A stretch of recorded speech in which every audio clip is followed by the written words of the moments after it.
అంటే మీరు కలుస్తున్నారన్నా కూడా అడ్డుపడతారా? ఉన్నారు కదా, ఆయనే ఉన్నాడు కదా.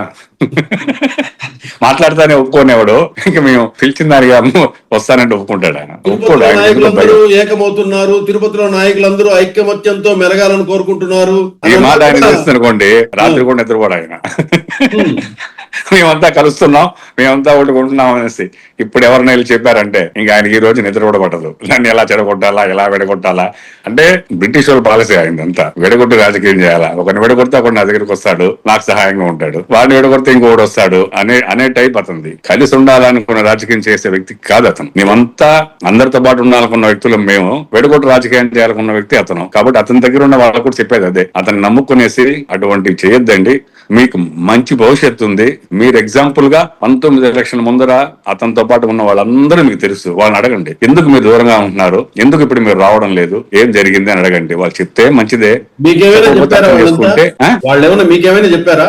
చెప్తారు. అదే ఎందుకు దూరం వెళ్ళారంట చెప్పా కదా, ఎవరికి సహాయపడే వ్యక్తి కాదు అతను. సాయం చేయడు. ఎంత ప్రాబ్లం వచ్చినా కూడా పక్కన పడేస్తాడు. అతని మెంటాలిటీ ఒక పెక్యులర్ మెంటాలిటీ అతనిది. స్నేహితుడు బాగుపడుతున్నాడు, అతనికి ఏదో వచ్చేస్తుంది అంటే ఓర్వలేనితనం ఎక్కువ అతనికి. అట్లాంటి మనస్తత్వం ఉన్నవాడు ఎప్పటికీ రాజకీయం ఎదగలేడు. నేను చెప్పేది అదే. అది మార్చుకో. 10 మందిని దగ్గర చేర్చుకుంటేనే రాజకీయంగా గానీ నువ్వు ఇంకో విధంగా గానీ. మామూలుగా సాయం చేసేవాడు అయి ఉంటాడు కదా. మామూలుగా అట్లాంటి కూడా లేట్ అవుతాడు ఎప్పుడైనా కూడా. మాట సాయం చేస్తాడు, ఆర్థిక సాయం చేస్తాడు, ఇంకా ఇతరత్ర రికమెండ్ చేస్తాడు. తన కోసం పోట్లాడతారు, సాధించి పెడతారు, పని చేసి పెడతారు. లీడర్ అనేవాడు, లీడర్ అనే వ్యక్తి.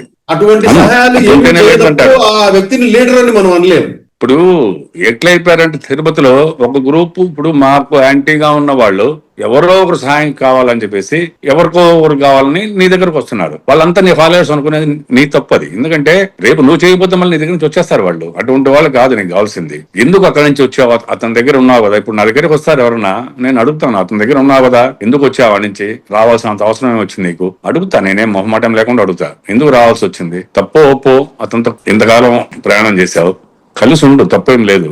నా దగ్గర రావద్దని నేను అన్నాను, నా సాయం చేస్తా, అట్లనే అతను వదులుకోవద్దు, కలిసి ప్రయాణం చేయమని చెప్తా. అట్లా చెప్పే వ్యక్తినే గానీ అతన్ని కలవకూడదు, అతనితో మాట్లాడకూడదు, అతని దగ్గరికి వెళ్ళకూడదు, ఆ టైప్ మెంటాలిటీ నాకు ఎప్పుడు ఉండదు. నాకు అక్కర్లేదు. ఎందుకంటే నాతో చిన్నప్పటి నుంచి ట్రావెల్ చేసిన వాళ్ళు ఇప్పటికీ నాతోనే ఉన్నారు, కొత్తగా వచ్చిన వాళ్ళు కూడా నాతోనే ఉంటారు. ఒక్కసారి నా దగ్గరికి వచ్చిన వాళ్ళు మళ్ళీ నన్ను వదిలి వెళ్ళరు కూడా. నేను మెడపడి చూసినా కూడా బయట పోరు, ఎందుకంటే అంత అభిమానం నేనంటే. ఎందుకంటే మా నాన్న ఉన్నప్పటి నుంచి కూడా మాకు అంత బాండింగ్ ఉంది వాళ్ళతో.